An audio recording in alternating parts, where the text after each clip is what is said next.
Being a petty person sometimes brings out a good laugh or two. I enjoy watching that Cardi B video where she pours paint on a canvas and regards someone in her life to kindly burn in hell. I think the popular saying, take the high road, now has an equally popular cousin, fuck the high road, because the high road is exhausting. I didn't give much thought about the higher road or thought about my small vengeance eye rolling towards someone that I regard in my head as a moron when I crossed them in the hallway. I didn't give much thought because, like our mass media, I consider these trivial saltiness as good laughingstock.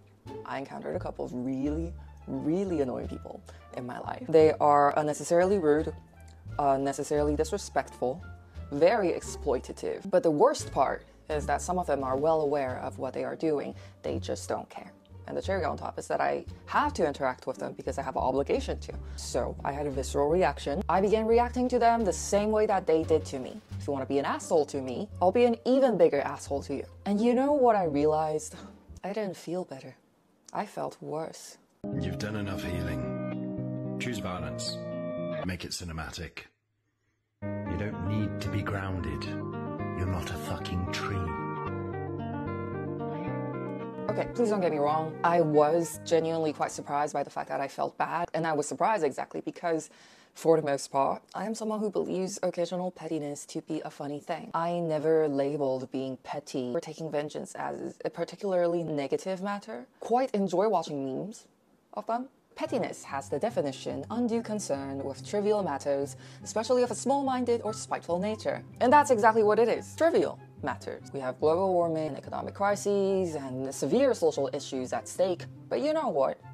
Most of our days are concerned with these trivial matters. There's nothing wrong with that, really. At the end of the day, our lives happen around us, to us, in a billion trivial ways. What is infuriating, though, is that judging a person as petty, or a jerk, or an idiot sets you on track to become one soon after. Since the identification causes you to lose your cool and analytical abilities. And as you struggle to get free of the asshole, you foster the emergence of yet another one, the one inside you.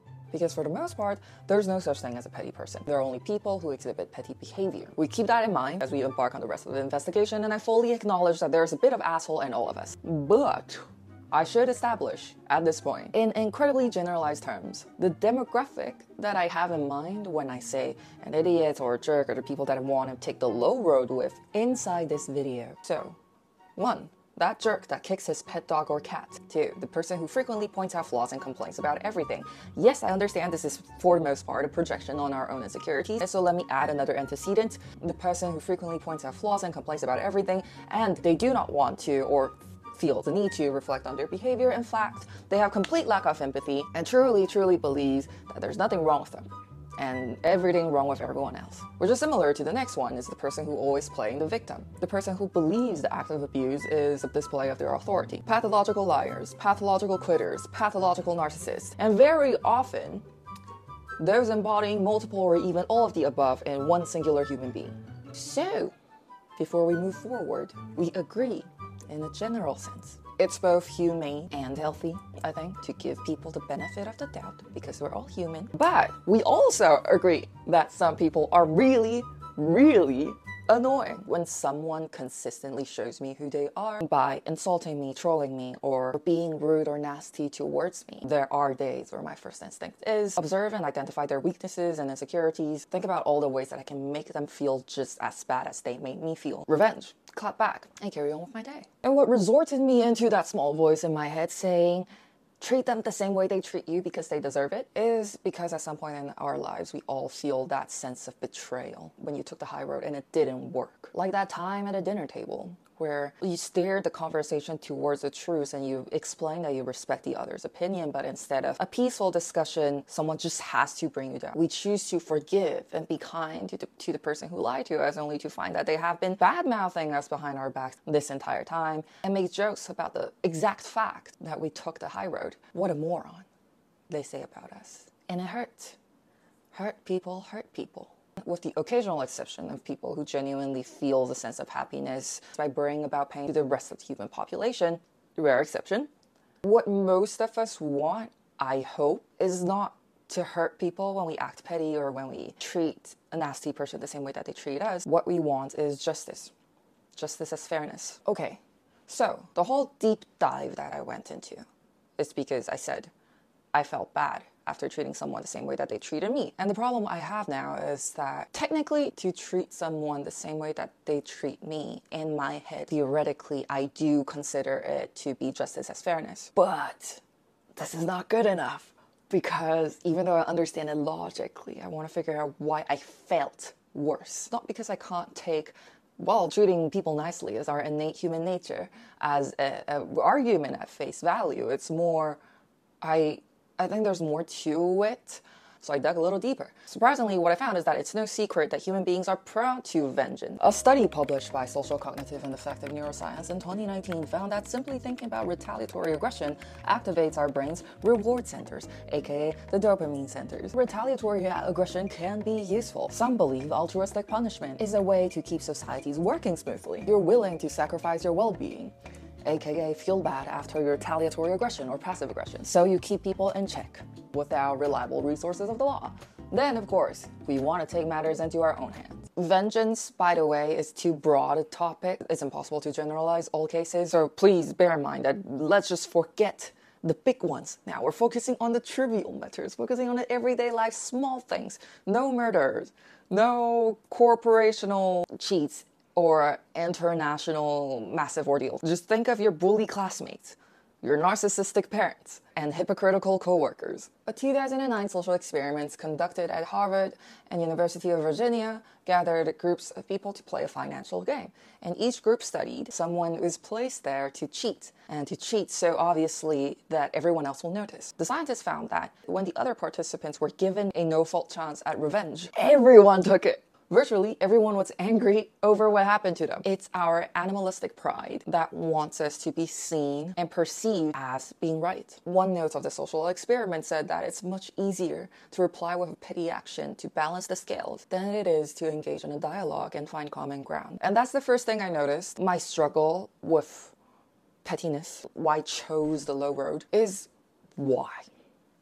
Why should people get away with it? Why can some people be mean and nasty to others and there's no retaliation? And wouldn't me not clapping back at them be interpreted as silence condolences for them to carry on? Someone's got to stand up to them, right? So why not me? That's the first misconception that I had. You know, standing up is having a conversation and understanding. As impossible as it is. Humans focus on slights and our interpersonal relationships because while they may seem trivial to the offender, the person on the receiving end can see the nugget of truth within. That's why shade is such a sharp and effective expression of contempt. It's offensive because it's kind of true. A lot of reflecting on these self-insecurities to do. Another thing that I found scientifically fascinating is that people are pretty bad at predicting their emotional states following the revenge. Psychologists of the same experiment found that when we don't get revenge, we're able to trivialize the event. We tell ourselves that because we didn't act on our vengeful thoughts, it's not that important. When we do get revenge, we can no longer trivialize the event and we think about it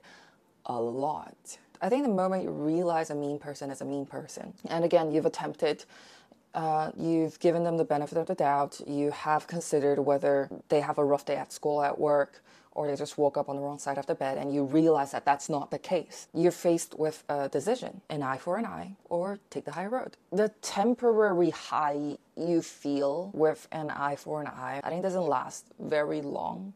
Well, for me, it didn't. It sort of becomes something even more bitter when you realize the other person actually doesn't care, which is the reality for most cases, unfortunately. What we call moral justice very often turn into something much meaner than that. And you know, one interesting thing that I found while I was reading up for this video and researching into the Bible passage, an eye for an eye, is that an eye for an eye maybe is not to provoke you to revenge. It is a reminder for you that you should not take anything more than the eye. And I think that speaks to something that explained parts of why I felt bad. It's because I do believe toxic behavior is contagious. So I said at the beginning of the video that I felt bad after treating some nasty people the same way that they treated me. If I want to be more precise, what I was feeling was regret. After caving into that frustration and anger, what followed was not relief but powerlessness. It's a keen awareness that none of my rage mattered and my problems did not go away. Nothing's gonna change anyway. Keeping me in the negativity loop was not the worst part. The worst part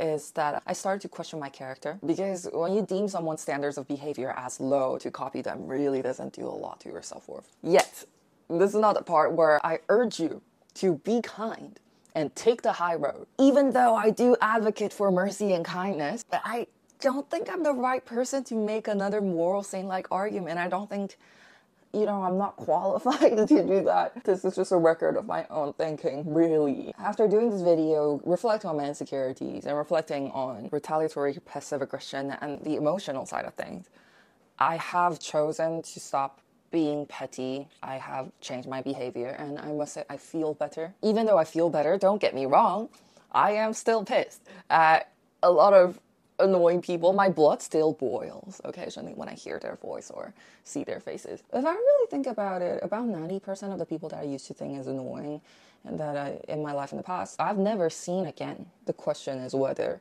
I can be a big enough person to the people who try to make me feel small. So anyway, I've rambled long enough. Thank you very much for listening. The Stoic wisdom of worry about what you can control and don't worry about things outside of yourself still stands true. I suppose the wisdom that have existed in this world for this long existed for a reason. And we might just have to accept it. And remember, we all have freedom. Be it the low road or the high road. You get to choose. That's freedom. If you like this video, please give it a thumbs up, comment. Fret not, I still send salty memes to my friends. Right, I will see you in the next video.